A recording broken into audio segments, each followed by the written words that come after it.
ये राज्यसभा सांसद हैं, लेकिन उससे पहले इनका कोई पॉलिटिकल बैकग्राउंड नहीं था और इसके बाद भी वो इतने बड़े मंत्री पद पर कैसे बने हुए हैं।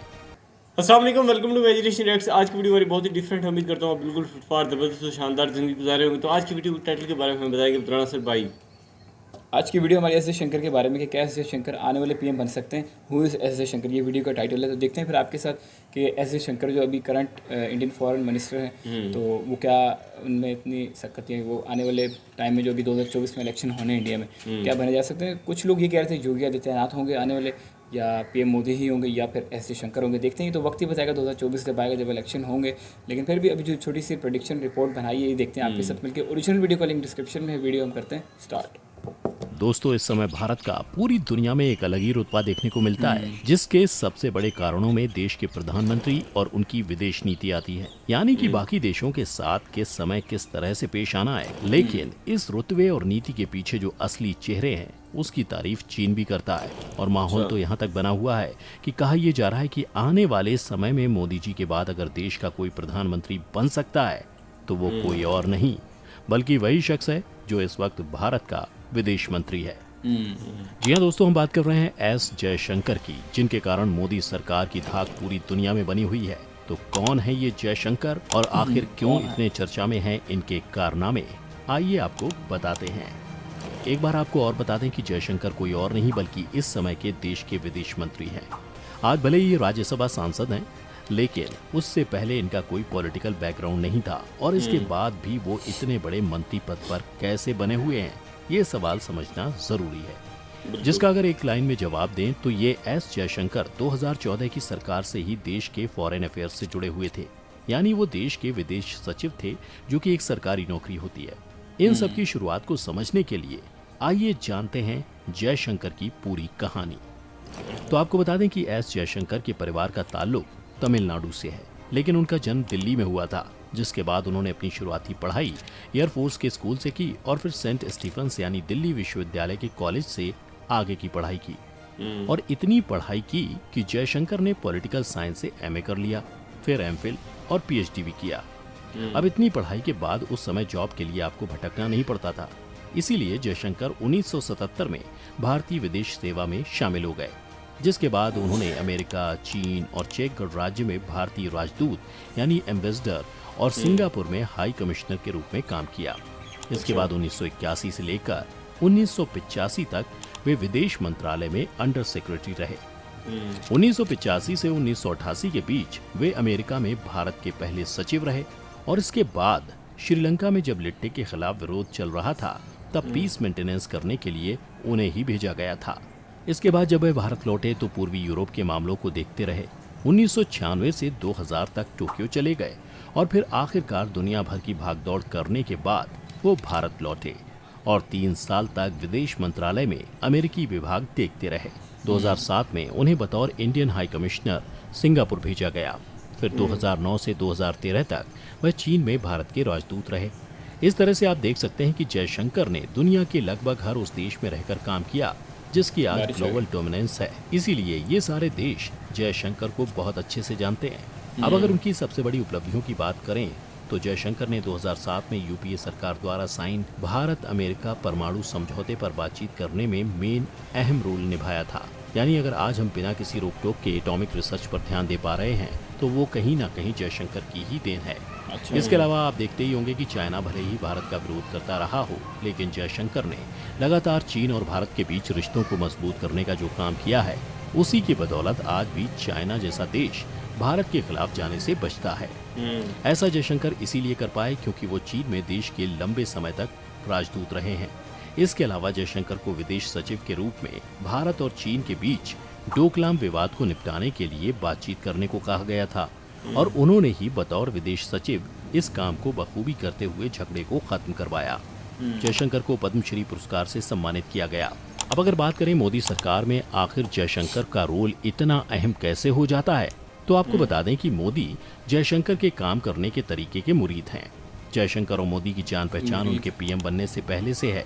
अगर मोदी से उनकी पहली मुलाकात की बात करें तो वो तब की है जब नरेंद्र मोदी प्रधानमंत्री भी नहीं थे। 2012 में जब मोदी गुजरात सीएम के रूप में चीन के दौरे पर थे, उसी दौरान जयशंकर उनसे मिले थे। कहा जाता है कि मनमोहन सिंह 2013 में ही उन्हें विदेश सचिव बनाना चाहते थे, लेकिन फिर उन्होंने सुजाता सिंह को चुना। लेकिन मोदी ने पीएम बनने के बाद सुजाता के बाद जयशंकर को ही उस पोस्ट के लिए चुना, जिसके बाद एस जयशंकर जनवरी 2015 से जनवरी 2018 तक विदेश सचिव रहे, जिसके बाद अगले टर्म में प्रधानमंत्री नरेंद्र मोदी के मंत्रिमंडल में उनका आना बतौर विदेश मंत्री काफी अच्छा साबित हुआ। मोदी सरकार ने अपने कार्यकाल की शुरुआत में नेबरहुड फर्स्ट यानी पड़ोसी पहले की नीति पर अमल शुरू किया। दोबारा प्रधानमंत्री बनते ही मोदी ने अपना पहला विदेश दौरा मालदीव का किया और उसके बाद वह श्रीलंका और भूटान भी गए। विदेश मंत्री बनते ही जयशंकर ने भी पहले भूटान, मालदीव, बांग्लादेश, नेपाल और फिर म्यांमार, श्रीलंका और अफगानिस्तान का दौरा कर संबंधों को नया आयाम दिया। लेकिन जयशंकर पूरी दुनिया की नजर में तब आए जब कश्मीर से 370 हटाया गया और पूरी दुनिया में उसका विरोध हो सकता था। लेकिन जयशंकर खुद उन देशों का दौरा करके आए और उन्होंने सबको समझाया कि कश्मीर भारत का इंटरनल मामला है और उसमें कोई दखल ना दे तो बेहतर होगा। जयशंकर के इस प्रयास और कूटनीति ने ही कश्मीर से 370 को बिना किसी विवाद के हटाने में मदद की है। अब अगर एक और पहलू की बात करें तो राष्ट्रीय सुरक्षा में विदेश मंत्रालय का कोई रोल नहीं रहा है। लेकिन मोदी सरकार की विदेश नीति की सबसे बड़ी खासियत ये है कि इसने राष्ट्रीय सुरक्षा को देश नीति से जोड़कर इसकी एक अलग ही तस्वीर बना दी है। मोदी सरकार की विदेश नीति का ही परिणाम है कि एक ओर हम इजराइल और फिलिस्तीन दोनों जो आपस में सालों से लड़ रहे हैं, उन दोनों के साथ एक ही समय में बेहतरीन संबंध रखते हैं, तो दूसरी ओर हम अमेरिका, ईरान और अमेरिका रूस के साथ भी अच्छे संबंध रखते हैं। कोई शक नहीं। महाशक्तियों के साथ अपने संबंधों को भारत ऐसे बैलेंस करके चल रहा है कि इंटरनेशनल लेवल पर कई देश आज भारत की इन फॉरेन पॉलिसीज पर रिसर्च कर रहे हैं। इन सब का श्रेय अगर किसी को जाता है तो वो कोई और नहीं बल्कि जयशंकर ही है। इसके अलावा पिछले दिनों अपने एक बयान के कारण पूरी चीनी मीडिया में छा जाने वाले जयशंकर ने एक इंटरव्यू में सबके सामने ये बात साफ कह दी है कि पश्चिमी देशों की परेशानी पूरी दुनिया की परेशानी नहीं है। इस बयान को देने के बाद से ही उनके बारे में और उनकी नीतियों का बखान करते बड़े बड़े आर्टिकल चाइनीज मीडिया ने छापे। अपने इसी क्लियर और अटैकिंग रवैये के कारण आज जयशंकर ने अपने दम पर भारत को पूरी दुनिया में फ्रंट फुट पर लाकर खड़ा कर दिया है, जिसका एग्जाम्पल ये है कि जिस पोखरण को पूरा करने के लिए पूरी दुनिया से छुप के एक मिशन के तौर पर इसे पूरा किया गया, आज वही भारत पाकिस्तानी इलाके में मिसाइल दाग देता है और पूरी दुनिया उसे कुछ नहीं कह पाती है। भले ही वो एक मिसाइल टेस्टिंग ही क्यों नहीं थी, लेकिन इस बात से आप समझ सकते हैं कि आज भारत को किसी दूसरे देश का डर नहीं है। यही कारण है कि आज इस बात पर चर्चा की जा रही है कि आने वाले सालों में अगर देश को जयशंकर जैसा प्रधानमंत्री मिल जाता है तो शायद भारत की तस्वीर और भी बदल जाए। बिल्कुल। आपका इस बारे में क्या कहना है, हमें कमेंट करके बताइए। साथ ही इस वीडियो को लाइक और शेयर करना ना भूलें और चैनल को सब्सक्राइब कर लें। बिल्कुल यार, वीडियो खत्म हो गया। काफ़ी ज़बरदस्त शख्सियत है, काफ़ी ज़बरदस्त शख्सियत है, बहुत अच्छे वीडियोस बनाते हैं। तो असल में जो ये सब कर रहे हैं, ये सब इनकी शख्सियत का हिस्सा है पहले से। जो उन्होंने बताया ना नरेंद्र मोदी ने भी कि मैं इनके काम करने के स्टाइल का मुरीद हूँ कि किस तरह से काम करते हैं, तरतीब से करते हैं, जो भी उनका एक अपना पैटर्न है या समझते हैं इस तरह करना चाहिए। असल में जो एक पोटेंशियल था इंडिया में, वो बाकी जो फॉरेन मिनिस्टर थे या बाकी लोग थे, वो उस तरह दुनिया करके रख नहीं पा रहे थे कि जो इंडिया काम कर रहा है इकोनॉमी के ऊपर, ग्रोथ के ऊपर, टेक्नोलॉजी के ऊपर या बाकी जितनी भी सर्विसेज सेक्टर है उनके ऊपर जो काम कर रहा है, तो वो सारा रिप्रेजेंट उस तरह नहीं कर पा रहे थे जो एस जयशंकर कर रहे थे। ये मेरी बात नहीं है, अगर कर पाते तो जाहिर है रिजल्ट उस तरह के आते। रिजल्ट बताते हैं, ये मैं नहीं बता रहा, रिजल्ट बता रहे हैं कि भाई उस तरह काम नहीं हो रहा था जो एस जयशंकर ने आके किया। ये तो बहुत वाज़ेह और क्लियर फ़र्क है जो कि इनके आने के बाद पड़ा।